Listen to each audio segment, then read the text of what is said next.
Hello everyone, welcome back after a long time in our channel property techno. आज का topic हमारा बहुत unique है। क्या आप बिना प्रॉपर्टी बाय किए प्रॉपर्टी के मालिक बन सकते हैं? यस, आज का हमारा टॉपिक यही है जिसका नाम है REIT, real estate investment trust. आज का हमारा टॉपिक है REIT, real estate investment trust. आइए आज का हमारा वीडियो स्टार्ट करते हैं। Knowledge about real estate.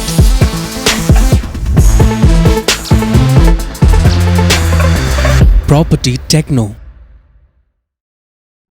बैंकों के एफडी रेट महंगाई दर से काफी कम है, जिस कारण जो है अब आपको अच्छा रिटर्न पाने के लिए आपके पास क्या उपाय है? तो हमारे देश में सबसे ज्यादा इन्वेस्टमेंट का सेफ सुरक्षित माध्यम है रियल एस्टेट प्रॉपर्टी। प्रॉपर्टी में हमारे देश में इसलिए इन्वेस्ट करते हैं क्योंकि वहां आपका पैसा कभी जीरो नहीं होता। इस कारण जो है सबसे ज्यादा हमारे देश में लोग प्रॉपर्टी खरीदते हैं। और जैसा कि हम जानते हैं कि रियल एस्टेट में इन्वेस्ट करना सभी लोगों की बस की बात नहीं है, क्योंकि इसमें मोटी रकम की आवश्यकता होती है। तो इसी कारण जो है सभी छोटे निवेशकों को रियल एस्टेट सेक्टर में लाने के लिए, नकदी जुटाने के लिए 500 रुपए से 1000 रुपए तक आप बाई करके रियल एस्टेट इन्वेस्टमेंट ट्रस्ट यानी कि रीट में पैसा लगाकर आप भी जो है रियल एस्टेट खरीद सकते हैं, जो एक प्रकार का म्यूचुअल फंड जैसा ही है। आइए इसको समझते हैं डिटेल में। रीट असल में होता क्या है? रीट उन कंपनियों को कहते हैं जो अपना पैसा प्रॉपर्टीज में लगाती है, जैसे कि मॉल्स हो गया, हॉस्पिटल्स हो गया, बड़े बड़े होटल्स हो गए और कॉर्पोरेट ऑफिस स्पेस हो गया, उन सब कंपनी में पैसा लगाती है। एक प्रकार का म्यूचुअल फंड जैसा ही है। रीट जो है डायरेक्ट शेयर मार्केट में अपना पैसा न लगाकर प्रॉपर्टीज में पैसा लगाती है। जैसे कि जो कंपनियां हैं उनका बहुत बड़ा बड़ा ऑफिस स्पेस इस प्रकार का होता है जो उनको रेंटल इनकम देता है। इस कारण जो है रीट में आपका पैसा हमेशा सेफ रहता है। जैसे कि बड़ी बड़ी कंपनियां इन्वेस्टर से पैसे जुटाकर जो है उन पैसे को रेंटल इनकम देने वाली प्रॉपर्टीज में लगाती है, जिससे जो है अच्छा खासा रेंट आता है। जो ऑफिस हमारे देश में यहाँ पे ऑफिस स्पेस में ज्यादा हमारे जो यहाँ की जो कंपनियां है उसमें इन्वेस्ट करती है। अमेरिकी बाजार में मॉल्स हो गया, शॉपिंग कॉम्प्लेक्स हो गया, हॉस्पिटल्स हो गया, होटल हो गया, वहां पे करती है।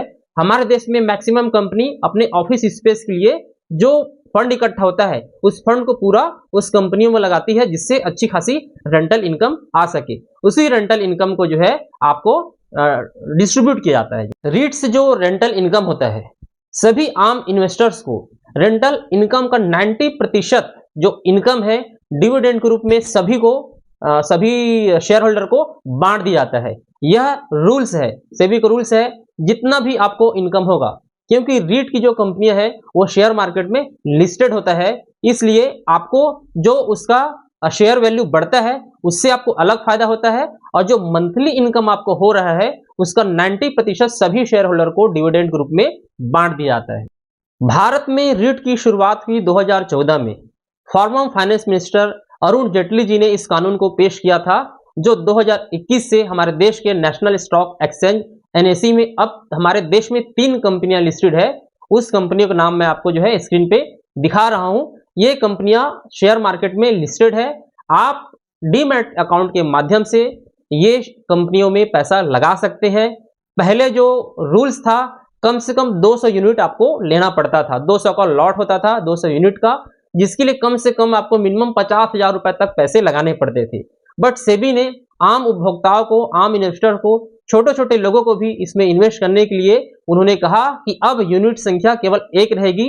मतलब एक 500 रुपए से आप शेयर के वैल्यू किसी का 300, 350 इस हिसाब से शेयर का वैल्यू चल रहा है। इसका मतलब मिनिमम 500 रुपए से आप एक यूनिट खरीद सकते हैं और आप भी रियल एस्टेट में पैसा इन्वेस्ट कर सकते हैं। आज जो है बहुत आसान हो गया है। पहले सोचिए 200 यूनिट था, आज 1 यूनिट है। मतलब एक आम इंसान भी जो है रियल एस्टेट में पैसे लगा सकता है। और चूंकि ये शेयर मार्केट में लिस्टेड है, तो जो ग्रोथ इसके शेयर का वैल्यू बढ़ेगा वो वैल्यू अलग बढ़ेगा। शेयर मार्केट में जो 3 कंपनियां लिस्टेड है उसका नाम मैं आपको स्क्रीन पे दिखा दे रहा हूं। ब्रूकफील्ड, माइंडस्पेस, एम्बेसी, ये 3 नाम नेशनल स्टॉक एक्सचेंज एनएसई में लिस्टेड है। आप वहां पे मिनिमम 1 यूनिट यानी 1 शेयर बाई करके आप इसमें अपना इन्वेस्टमेंट का शुरुआत कर सकते हैं। ऐसे औसतन 10 से 12% रिटर्न सालाना मिलता है, ये औसतन है। और जो एवरेज आपका वैल्यू है शेयर का, वो मार्केट के अप डाउन के हिसाब से वो आपका शेयर का वैल्यू अलग बढ़ता है। इसलिए इसमें आपको 2 प्रकार का फायदा मिलता है।